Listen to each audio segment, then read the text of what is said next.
Have you ever had that feeling way down in your stomach where something that's being said just doesn't sound true? We're not talking about shutting down the country. We're not talking about locking down. Do you continue to maintain that the border is secure? Yes, and we are working day in and day out to enhance its security.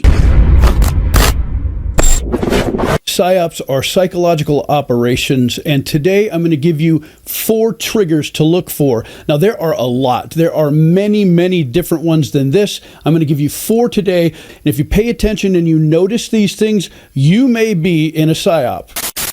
The first thing is this. Always look at the timing. When does this happen? When does all the coverage come out? And is there anything that should be paid attention to that your attention is being drawn away from? I'm sure everyone remembers recently the New Jersey drones, all the questions that came up because of that. This one is extremely low. It's loud.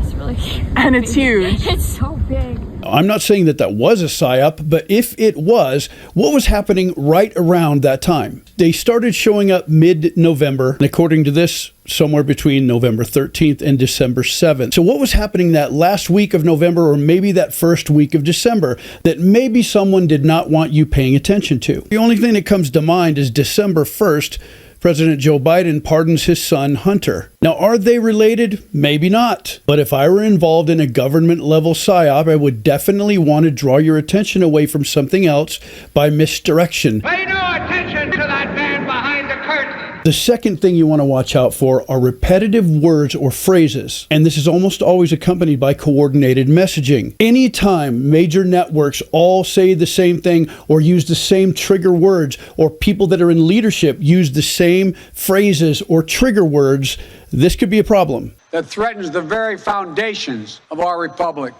That literally threatens our entire democracy. And that is a threat to this country. This is extremely dangerous to our democracy.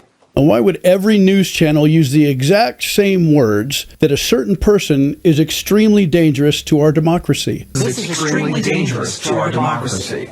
Well, if it was a coordinated PSYOP, that would be the first thing you would want to do, would be to take the major media and have them give the same story. It's important to use the same trigger words as well, because this will drill it into the public's brain.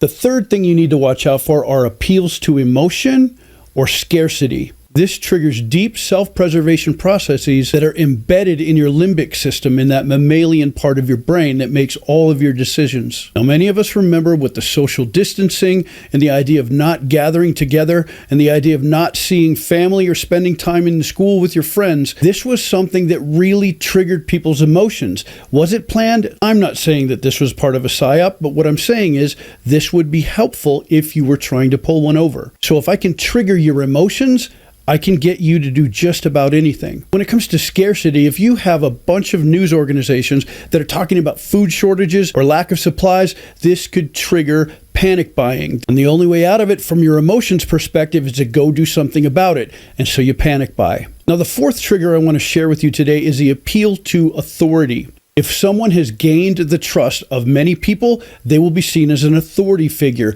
If you look up to them because they're in charge of something, you automatically want to acquiesce to whatever they ask you to do. And if you have that primal fear inside of you already for survival, this triggers you to listen to authority. And this gets us to rapidly comply. Then you have to look at what is it I'm complying with, and how is this going to grow or creep or become something even bigger? Because once you comply and once you give in and give up your autonomy, you are beholden to that person in authority. And if they make a declaration, almost everyone who is easily led will immediately comply.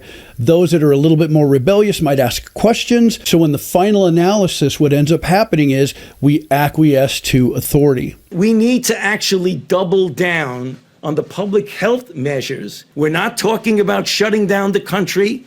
We're not talking about locking down. There are many more than just these 4 triggers. These are just ones I wanted to share with you today so that you can recognize, if you're putting all these things together, What's going on? What is it that people are trying to get me to not look at? And what is it they're trying to get me to comply with? Are they triggering emotions? Are they getting me to feel things that I shouldn't be feeling? And is there anything else going on that I really should be paying attention to while the misdirection is happening? These are all things to look out for. Many more coming up in my next video.